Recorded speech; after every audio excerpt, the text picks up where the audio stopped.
Hey guys, it's the next day, and I think I'm going to tell you a bit about this particular country over here. From whence I come. It is not a good one. I'm not going to be all proud of these Yankees.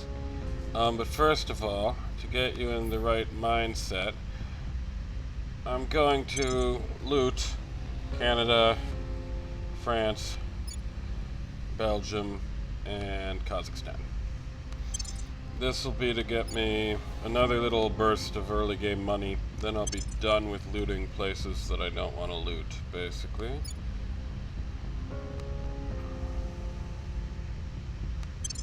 And I'm also going to turn off looting in Saudi Arabia. Work on getting them all to support me. So now, as mentioned, I am going to do this. We'll bring this nation to our side.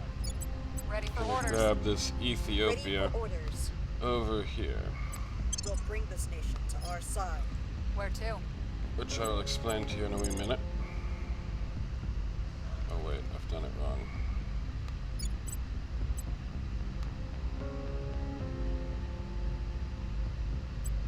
Establishing control. Acknowledged. What's the yaw? Establishing our presence. At your service. And then this guy is going to go to Seoul. Seoul has 3 different, like it's a mess, as you can see over here. So that means there's a good chance that the other guys have an agent there, and I'd like to find some other guy agents. But anyway, I've just discovered another guy. So, okay, for this one, you always want to do emphasize international aid, unless if you're playing as India, then you focus on development. So yes, America has recently re-elected Mr. Donald Trump for his 2nd term, and they are all having a big old freak out about it. Now, I guess 16 years ago, Obama came into office, and he was of the dark-skinned persuasion and freaked everyone out with all his swarthiness.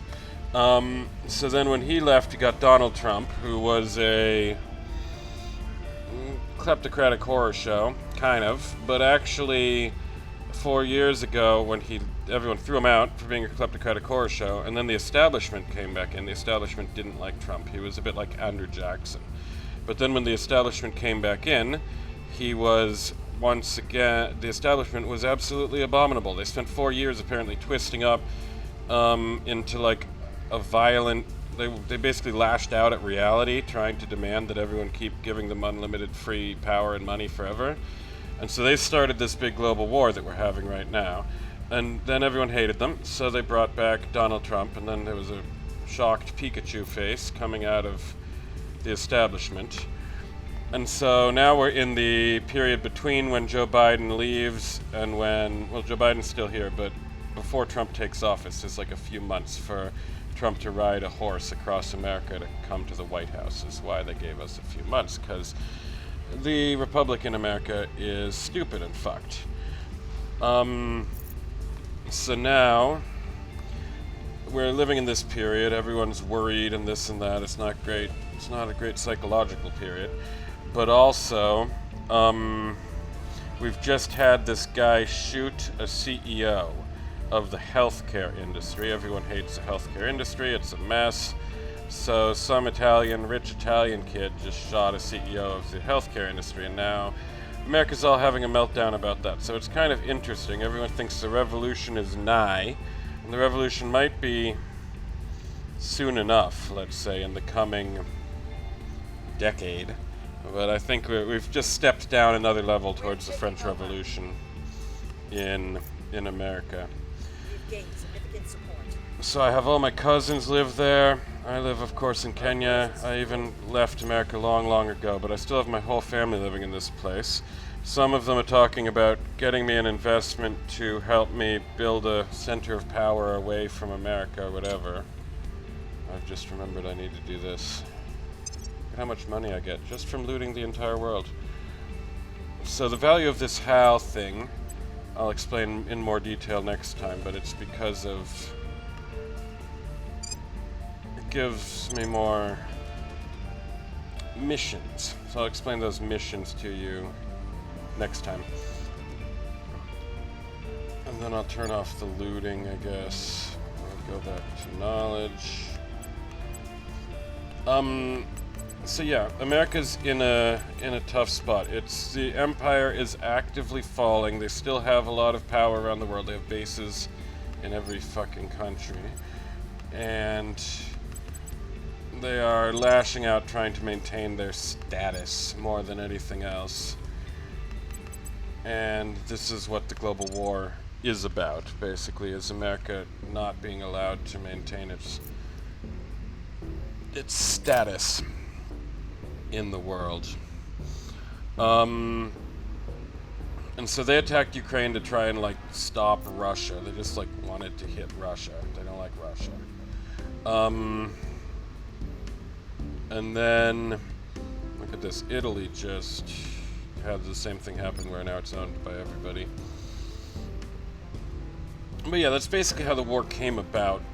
And then first of all, the Americans rigged it so that Russia had a big problem in Ukraine. Russia decided to accept the war, which in retrospect makes kind of sense because Russia's winning really hard. But at the time it was like, what the hell's your problem? Even Xi Jinping from China was like, what the hell's your problem? Then we have the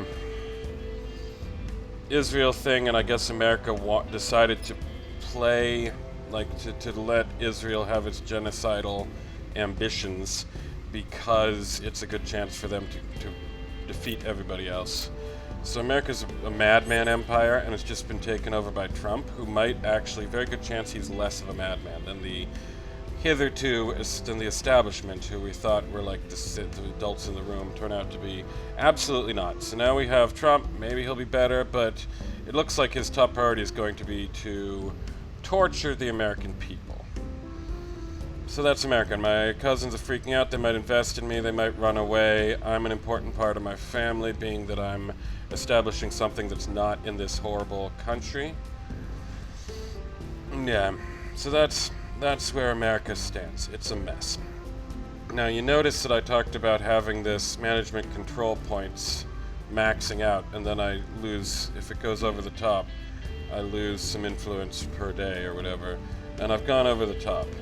So you might think that's a big problem for me, but in fact there's a sneaky trick that I'll tell you about, is that this number is basically how many countries I'm paying attention to, not how many countries are paying attention to me.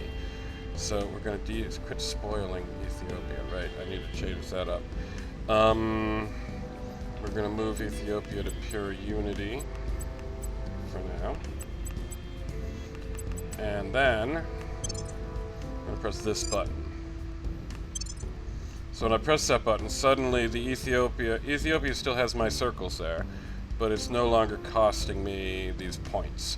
And that's because it is crackdown mission, and so it makes it easier for other people to take. It also means I don't get any of these resources. I don't get this 7 science, but I don't give a huge shit of, that's nothing, 7 science, but I do still get to control what Ethiopia does.